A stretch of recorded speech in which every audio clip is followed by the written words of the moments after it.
नमस्कार, मी प्रतिभा गायकवाड. न्यूज 24/7 मध्ये आपलं सर्वांचं स्वागत आहे.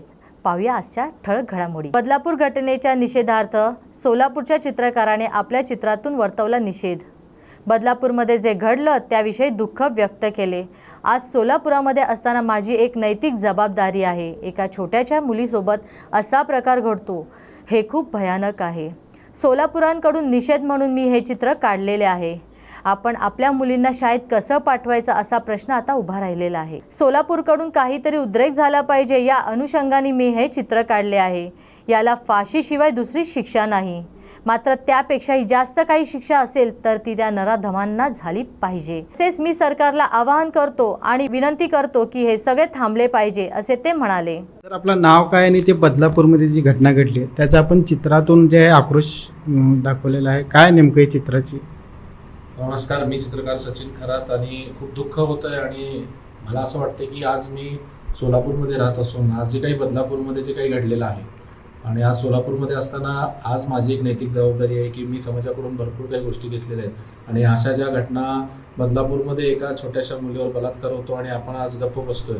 पण मला असं वाटतं की सोलापूरकरांकडून आज हा निषेध म्हणून मी हे चित्र काढलेलं आहे, कारण हे खूप भयानक आहे आणि आपण आपल्या खरं तर मुलींना आता शाळेत कसं पाठवायचं किंवा आज मलाही एक मुलगी आहे. आज मी पूर्णपणे घाबरलो आणि मला आज अस्वस्थता झाली आणि मी आज स्टुडिओला आलो आणि मी हे चित्र काढले आणि आज बरोबर हे जे सगळी जी माझी मित्रमंडळी आहेत जे जिममधले आहेत आज तेही त्यांनाही त्रास होतोय आणि त्यांनाही असं वाटतंय की आपण काहीतरी सोलापूरकडून केलं पाहिजे. म्हणून एक छोटासा प्रयत्न म्हणून काहीतरी सोलापूरकडून उद्रेक झाला पाहिजे आणि त्यांना शिक्षाही मिळालीच पाहिजे. मला असं वाटतं की याला फाशीशिवाय कुठलीही शिक्षा कुठलीही कमी शिक्षा नाही, पण त्याच्यापेक्षाही जास्त काही शिक्षा असेल तर त्या नराधमांना झाली पाहिजे असं मी सोलापूरकरांकडून मी सरकारला आवाहन करतो आणि विनंती करतो की हे थांबलं पाहिजे आणि आपण आपल्या मुलीची काळजी घेतली पाहिजे. धन्यवाद.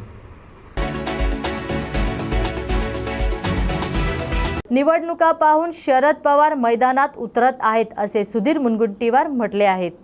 कोणत्याही घटनेचे, विशेष करून अशा घटनेचे कोणीही राजकारण करू नये असे वक्तव्य त्यांनी केले. तसेच अतिशय वेदना देणारी ही घटना असून अशा घटना करणाऱ्याला कडक शिक्षा देण्याच्या दृष्टीने प्रयत्न केला पाहिजे. नाही, कोणत्याही घटनेचं आणि विशेष करून अशा घटनेचं कोणीही राजकारण करू नये. या संदर्भामध्ये ही अतिशय वेदना देणारी घटना आहे, दुःखद घटना आहे. अशा घटना करणाऱ्याला जेवढी कडक शिक्षा देता येईल ती कडक शिक्षा देण्याच्या दृष्टीने सर्वांनीच एक सुरात एक विचार ठेवून प्रयत्न केला पाहिजे. त्यासाठी आवश्यक त्या सूचना केल्या पाहिजे. आपल्यालाही माहिती आहे की स्वतः उद्धवजी मुख्यमंत्री असताना हिंगणघाटमध्ये एका आपल्या बहिणीला जिवंत जाळून टाकण्याची घटना घडली होती. पण असं राजकारण करणं हे तेव्हाही कोणी प्रयत्न केला नाही आणि म्हणून मला वाटतं की अशा घटनेचं राजकारण करून आपण यामध्ये असणारी गंभीरता, यामध्ये असणारी जी काही न्याय देण्याची भूमिका आहे ती आपण कमी करतो आणि म्हणून आपण चांगल्यात चांगले वकील कसे उभे करता येईल, तो जो काही दलिंदर व्यक्ती आहे त्याला कशा पद्धतीने आपण शिक्षा देऊ शकतो हा विचार केला पाहिजे. प्रत्येक गोष्टीला राजकारण करून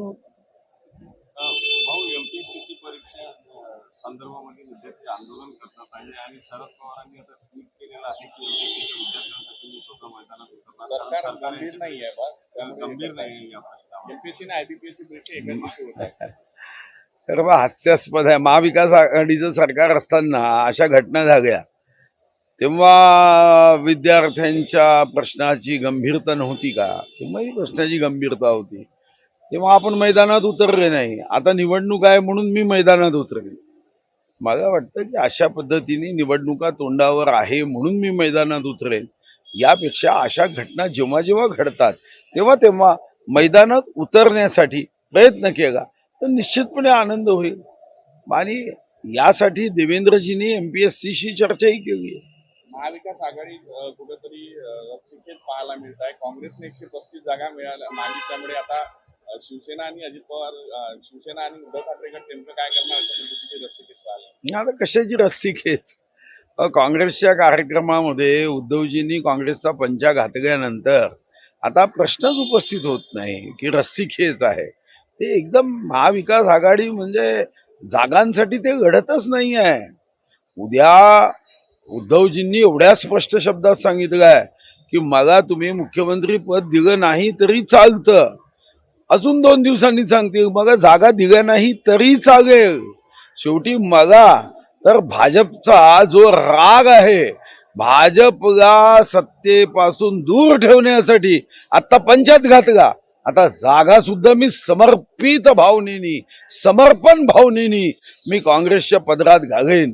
3 दिवस दिल्लीत जाऊन राहावं लागलं आणि तरीही वापस येताना आमच्या काँग्रेसच्या नेत्यांनी फक्त चहा पोहा खाऊन बाहेर केलं. मुख्यमंत्री पदाचं काहीही ठरत नाही. आणि आता तर जागांचा विषय उठाय. आता ते एकजीव जागा आहे. फक्त काँग्रेसने 288 जागा लढवल्या तरी चालेल. बाकी दोन्ही पक्षांनी सांगितलं आहे की आम्हाला जागा निवडणुका या महत्वाच्या नाही, भाजप संपवणं आमच्यासाठी महत्वाचं आहे.